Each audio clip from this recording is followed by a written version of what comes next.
Hasibuan. Oke, itu dari kacamata yang mengetuk pintu. Saya sekarang mau beralih kepada Mas Prof. Otto Hasibuan. Tadi diminta oleh Kang Deddy Mulyadi untuk dikasih Mas. Yang diketuk pintunya dan membuka lebar pintu Peradi untuk memberikan bantuan hukum kepada 6 orang yang sudah mendekam selama 8 tahun. Bang, waktunya nggak singkat. Dan dari cerita-cerita yang kita dengar dari keluarga, saya tadi juga sempat ngobrolin keluarga, perjalanan di awal-awal dan hingga kini itu nggak berat, nggak ringan, begitu berat.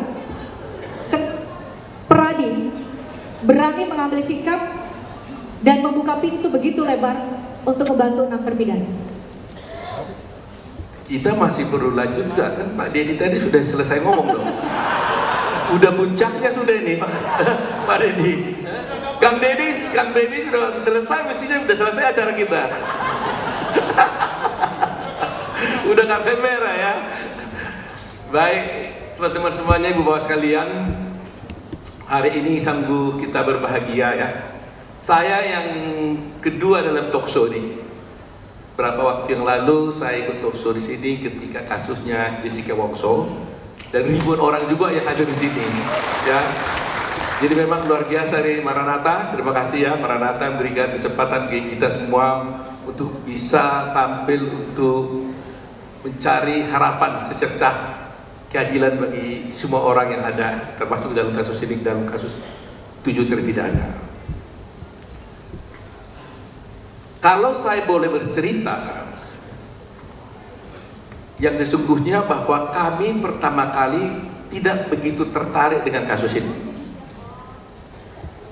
Karena kami pikir ini adalah kasus yang dibawa di film, kemudian sedikit rame-rame di media, dan kita juga tidak mengetahui persis apa yang terjadi pada waktu itu. Tapi ketika Kang Deddy datang ke Peradi, saya panggil dia pakai bahasa orang Batak, Bang Deddy gitu ya, Bang Deddy Hasibuan. Wah, tadi udah beri ikrar kita di atas tadi. Bang Deddy ini adalah jadi Hasibuan dan nanti udah jadi mau potong kerbau. Pada waktunya ya, potong kerbau kita ya. Nah, jadi Hasibuan dia. Ikrar ya ini ya. Deddy Mulyadi Hasibuan. Jadi pada waktu itu Bang Deddy ini datang bersama ibu daripada para terpidana, beberapa terpidana ke kantor Peradi. Hadir di sini ya. Bang, sebelah kanan kita. Ya. Sebelah kanan kita. Keluarga terpidana mohon berdiri. Ini ya. Oh, ada di sini ya. Kita berikan tepuk tangan untuk memberikan dukungan dia, ya. kepada keluarga terpidana yang hadir bersama kita semua. Jadi baik ya. Ini dan juga termasuk satu saudaranya yang menjadi saksi juga. Nah, kemudian pada waktu itu kita kaget, sungguh-sungguh kaget setelah mendengar cerita daripada keluarga ini yang dibawa oleh Kang Deddy ini. Oleh karena itu kami berpikir, kenapa masih bisa terjadi ya kasus seperti ini di negeri ini? Saya sudah mengalami pengalaman yang pahit ketika kasusnya Jessica Wongso. Kita bisa menonton bagaimana kasus itu terjadi. Namun pada waktu itu tidak terjadi seperti yang sekarang ini. Karena pada waktu kasus Jessica Wongso, media sosial tidak seperti ini kencangnya.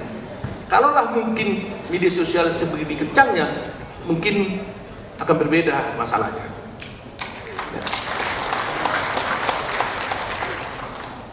Pada kasus Jessica Wongso, itu hampir 70% pada waktu itu orang mengatakan dia bersalah.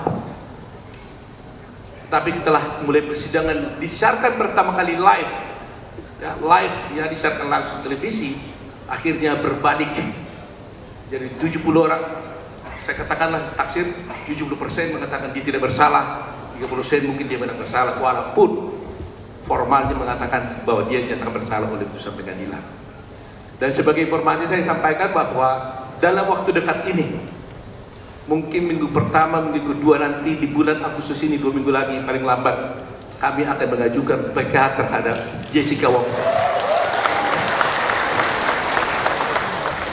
Saya mohon doa dari teman-teman semuanya, dari Bapak sekalian, bahwa PK yang kami ajukan ini mudah-mudahan bisa membuka tabir betapa banyaknya kejanggalan-kejanggalan, dugaan-dugaan rekayasa dalam satu kasus yang akan kita bisa saksikan secara bersama, ya. Dan itu dilakukan dengan teknik-teknik yang sangat tinggi, yang tidak bisa dilakukan oleh orang sembarangan. Hanya orang-orang yang pintar bisa melakukan seperti itu. Saya katakan ini dugaan yang harus saya buktikan di pengadilan nantinya. Kasus ini tenggelam mungkin pada 2016 karena bersamaan kasusnya dengan Jessica Wongso. Karena Jessica Wongso juga terjadi persis pada 2016. Jadi yang disiarkan itu adalah kasusnya Jessica Wongso, sehingga ini tidak ada yang membawa ini tenggelam. Sekarang ini menjadi hidup kembali dan hampir 8 tahun ya. Hampir 8 tahun kasus ini sudah berjalan.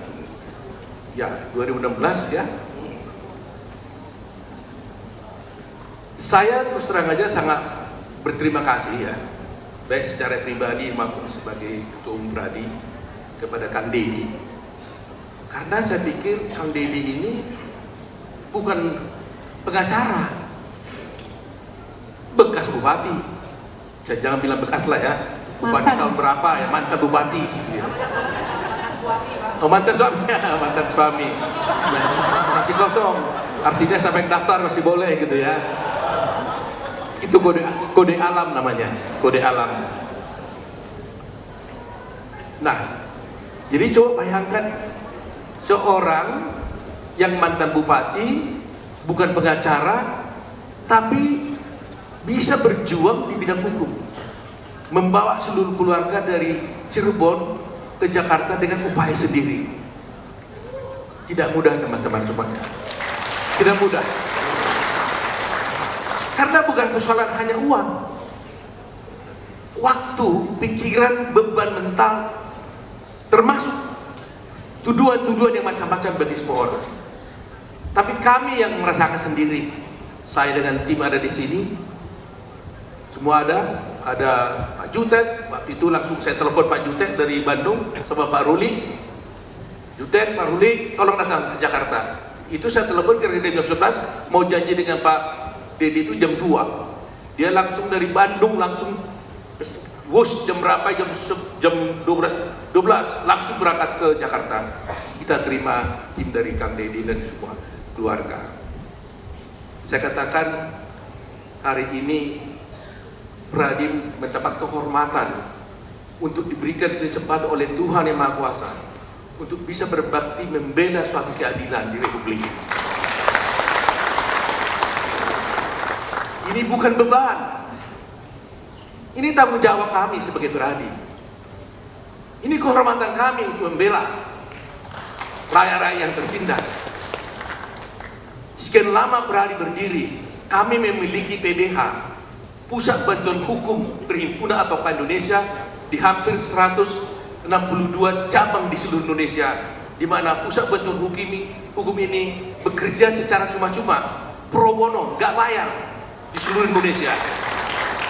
Tapi kali ini langsung kami DPN turun tangan menangani kasus ini, tidak lagi hanya diberikan pada cabang-cabang BBH, tapi DPN secara institusi melakukan pembelaan terhadap kasus ini karena melihat bahwa beban yang dialami oleh para terpidana, oleh Kang Deddy dan teman-teman semuanya terlalu besar.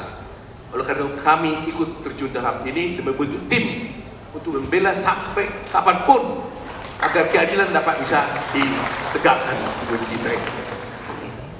Kang Deddy sudah mengatakan tadi itu, akses to justice, akses kepada keadilan, itulah yang selalu tertutup di negara kita ini. Bagaimana tidak tertutup? Jangankan dia membayar pengacara, mengetuk kantor pengacara pun masyarakat belum tentu tahu caranya. Bertemu dengan advokat pun bagaimana caranya pun dia tidak tahu. Dan siapa dan apa yang dimaksud dengan advokat pun mereka belum tentu tahu. Yang mana seharusnya inilah tanggung jawab negara. Negara lah yang bertanggung jawab berdasarkan undang-undang dasar harus memberikan kepastian hukum bagi semua rakyat Indonesia. Oleh karena itu saya mengutip apa yang dikatakan oleh Cicero. Dia katakan bahwa the safety of the people shall be the highest law. Keselamatan rakyat, keselamatan masyarakat adalah merupakan harusnya menjadi hukum yang tertinggi bagi rakyat. Dan itulah yang harus diperjuangkan sekarang ini.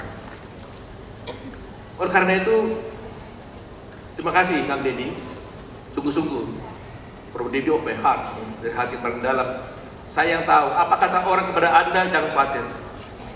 Apapun tuduhan orang pada Anda, jangan khawatir. Kami tahu bagaimana Anda datang ke pertama. Anda tidak menangis di depan umum. Di depan saya juga Anda menangis pada waktu Anda membawa kasus ini di ruangan saya. Sampai saya juga hampir menangis jadinya. Ya, untuk masih Tuhan. Sungguh-sungguh Kang Deddy, sungguh-sungguh. Sungguh-sungguh. Jadi, dan saya berterima kasih kepada semua tim saya nih, teman-teman. Jutek yang begitu hebat, yang berhari-hari nggak tidur-tidur sampai buat tim acara ini. Ya, Ruli, dan semua Asido, ya, ada Prof Firman, semua ada di sini. Ada Bostam, ada Rifai, ada Binum, dan semuanya ada, saya nggak sebut satu persatu ini. Dan terima kasih juga pada Mas Reja, ya, yang betul-betul hebat saya lihat berjuang, dan juga Pak Susno yang luar biasa. Yang saya katakan, orang bilang kalau sudah hampir 70 years old katanya mau selesai, saya bilang dia baru start up nih, baru start tuh. Terima kasih Bu ya. Jadi itulah yang ingin kami sampaikan, bahwa sungguh-sungguh bahwa Pradi membuka pintu karena merasa ini kehormatan yang diberikan kepada kami oleh keluarga juga yang mempercayai kami. Ya, kami tidak menganggap ini beban, kami kehormatan karena kami diberi kesempatan melakukan tugas mulia kami. Karena ini tugas kami. Ya, akses to justice, memberikan pembelaan kepada rakyat tidak mampu, baik tidak mampu secara ekonomi maupun secara politik. Itu adalah merupakan tugas daripada advokat di seluruh dunia, termasuk Pradi ini sekarang ini. Itu tugas kami. Nah, sekarang saya ingin menyampaikan sedikit, kenapa sebenarnya masih bisa terjadi seperti ini? Kenapa? Ini sungguh berbahaya. Saya ingin sampaikan ini karena supaya mendapat perhatian dari seluruh masyarakat, khususnya negara maupun pemerintah. Akhir-akhir ini saya melihat, merasakan, dan mengalami ada pergeseran tentang sistem peradilan di Indonesia ini. Paradigma berpikir para penegak hukum sekarang ini sudah bergeser. Masing-masing profesi, advokat, jaksa, polisi, itu sudah menganggap sebagai lawan. Sudah terjadi rivalitas di antara para profesi ini. Padahal semua kami ini, polisi, hakim, jaksa ini, dan juga pengacara, itu adalah penegak hukum. Jadi kalau bisa berbeda terus, bertabrakan, saya bertanya, hukum yang mana yang ditegakkan oleh empat penegak hukum ini? Hukumnya satu, tapi bisa berkelahi terus di persidangan, termasuk di media massa. Hukum yang mana yang ditegakkan kalau begitu? Ini paradigma yang salah. Nah, oleh karena itu saya menghimbau, karena ini KUHP juga dibuat. Ini saya susunan majelis persidangan di pengadilan pun menurut saya kita mulai harus dirubah, karena itu menggambarkan apa yang kita lakukan selama ini. Coba lihat, hakim di sana, pengacara di sebelah hakim, sebelah kirinya. jaksa di sebelah kanan, hakim di tengah. Ini diperhadapkan, disuruh berkelahi nih, seakan berlawanan ini, hadap-hadapan. Dari segi meja duduknya aja, kursi duduknya, ini sudah nggak benar. Karena ini dipertentangkan di antaranya. Coba lihat kalau di luar negeri juga. Mejanya adalah hakim depan, meja si pengacara dengan meja si pengacara jaksa menghadap hakim. Kita ini jaksa maupun pengacara berupaya berbicara kepada hakim, meyakinkan hakim. Inilah keadilan itu, inilah kebenaran itu. Tidak kita disuruh berkelahi berdua. Jadi dari sini saya lihat, ini juga harus ada. Kita mulai contoh kepada menteri yang usulkan, robah sidang pengadilan itu. Karena itu mencerminkan bagaimana cara kita berkelahi. Di Perali kemarin sebelum kami punya gedung yang baru, saya sudah membuat ruangan seperti ini dan saya robah. Di sini ada ketua Dewan Kehormatan Daerah, ketua Dewan Kehormatan Daerah Pusat. Meja sidang kita sudah kita robah. Ada di sana majelisnya, di sini pemohon, si termohon, semuanya menghadap kepada majelis. Tidak lagi diperhadapkan satu sama lain. Itu adalah citra dan itu nanti gambaran bagi penegak hukum kita. Yang seperti sekarang ini. Jaksa seakan-akan rivalitas dengan polisi, polisi dengan rivalitas dengan jaksa. Padahal hukum yang ditegakkan adalah satu, yaitu itu juga. Nah, itulah saya lihat harus ada buah dari pertemuan ini kan. Saya menginginkan buahnya seperti itu, bahwa jangan sampai dalam kasus Vina ini kita juga terjebak dengan hal itu. Pengacara kami juga tidak mau terjebak seakan-akan kami berkelahi dengan pihak kepolisian. Kepolisian juga jangan berpikir seperti itu terhadap kami. Demikian juga terhadap jaksa dan sebagainya. Mari kita sama-sama menegakkan hukum. Gak ada yang menang dan yang kalah. Yang menang adalah keadilan itu sendiri. Keadilan sendiri. Jadi saya yakin dan percaya, mudah-mudahan saya ulangi lagi kata-kata yang sudah tadi diputar di sana itu, karena ini quote-nya ini ada di Kilan Gibran itu, dan itu yang mungkin terjadi, jangan sampai terjadi dalam kasus ini. Kebohongan itu hanya bisa ditutupi oleh kebohongan yang lebih besar. Ya, kebohongan kecil hanya bisa ditutupi oleh kebohongan yang lebih besar. Ya kan? Saya ulangi lagi, kebohongan kecil akan ditutupi oleh kebohongan yang besar. Kebohongan besar hanya bisa ditutupi oleh kebohongan yang lebih besar lagi.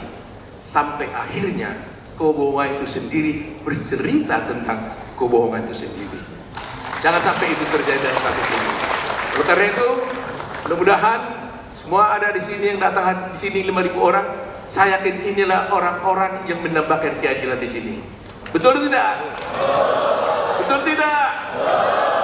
Kalau Anda tidak mendapatkan keadilan, kebenaran, Anda tidak mungkin mengeluarkan uang, waktu, dan pikiran datang ke sini.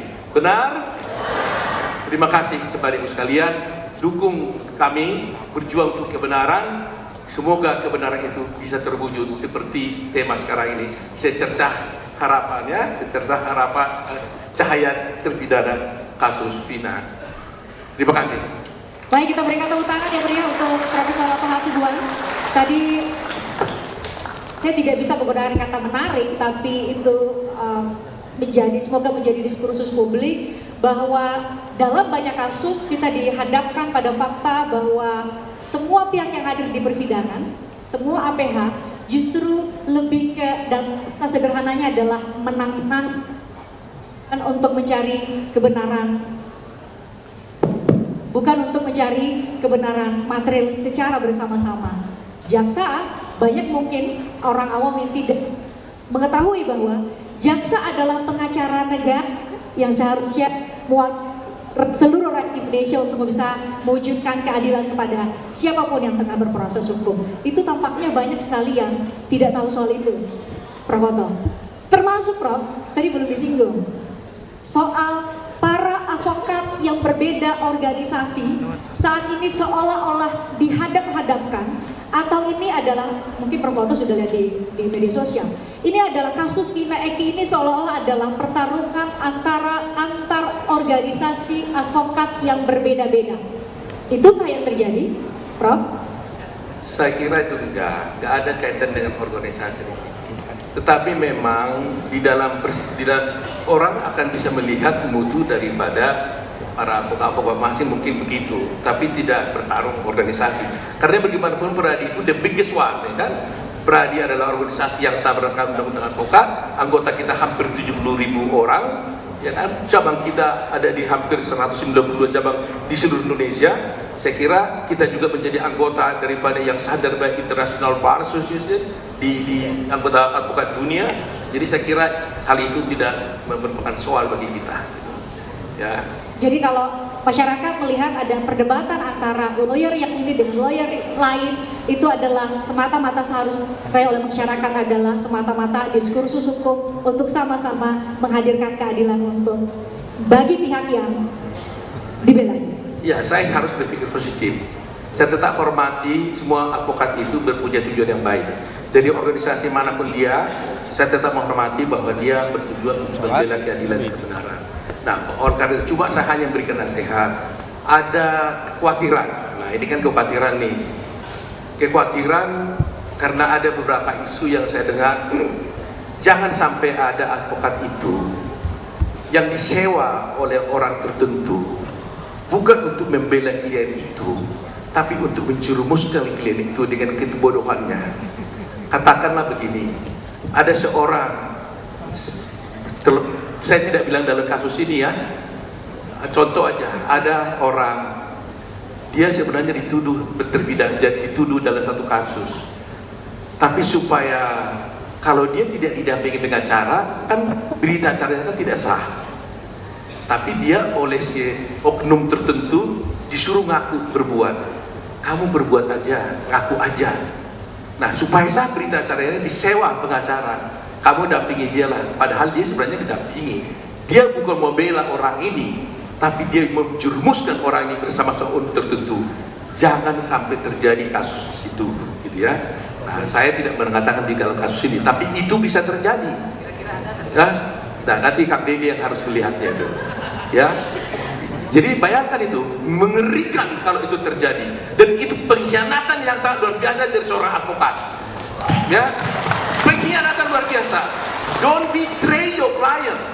Berkali-kali saya mengatakan, apapun yang kau lakukan, tapi jangan sekali-sekali Anda mengkhianati klien. Itu prinsip paling utama. Tidak boleh. Itu lesson number 1. Ya, pelajaran pertama seorang advokat, jangan coba-coba hianati klien dalam keadaan apapun. Bahkan meskipun Anda tidak menjadi lawyernya lagi, Anda tidak boleh buka rahasia kliennya dia. Itu tidak boleh, paling terlarang gitu. Jadi itu kekhawatiran sekarang. Jangan sampai ada seorang ya yang didakwa, ya sebenarnya dia tidak mau bela ini, tapi untuk melegalisir perbuatan orang tersebut, apakah itu menjadi pengacaranya? Jangan sampai terjadi. Mudah-mudahan dalam kasus ini tidak terjadi. Kalau itu terjadi, Kang Deddy mungkin yang lebih tahu. Ya, Kang Deddy ya. Itu nih, Christian. Baik, terima kasih, Prof. Tadi sudah menggambarkan bagaimana ada diskursus, ada perbedaan perspektif.